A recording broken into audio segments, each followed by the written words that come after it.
In Miami, a man named Evan found out that his wife Laura had transferred $620,000 of the family's savings to her brother without telling him.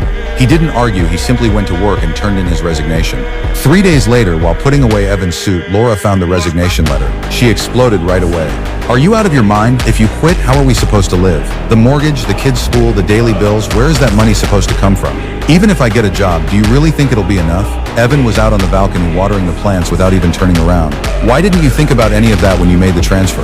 Laura's voice started shaking. "That's different. My brother needed that money for the down payment on his house. How could I not help him? I'm his sister." Evan set the watering can down. His voice stayed calm but cold.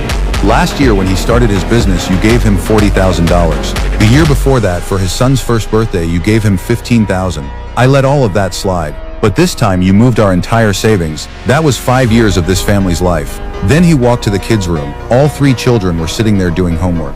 "Our oldest starts private middle school next year. Tuition alone is $18,000, and the 2 little ones cost us $4,000 a month in daycare. When you sent that money, did you stop for even 1 second to think about where next semester's tuition was supposed to come from?" Laura gripped the edge of her apron and said softly, "My brother said he'll pay back $100,000 by the end of the year." Evan let out a dry laugh. "You traded this family's security for an empty promise." After saying that, he walked into the kitchen. Over the next few days, Evan seemed like a completely different man. He started waking up at 6 in the morning to make breakfast. After dropping the kids off, he would go compare prices at grocery stores. In the afternoon, he helped the kids with homework. Laura noticed that he never touched his work laptop anymore. Instead, he spent his time going through grocery flyers and store specials. One Friday night, their daughter whispered, "Dad, the school needs $300 for a field trip." Evan patted her on the head. "Dad will figure it out tomorrow." Laura saw the thin little stack of cash left in his wallet, and even breathing started to feel hard. That was the last money they had to live on. In the middle of the night, she woke Evan up. "How long are you going to keep doing this?"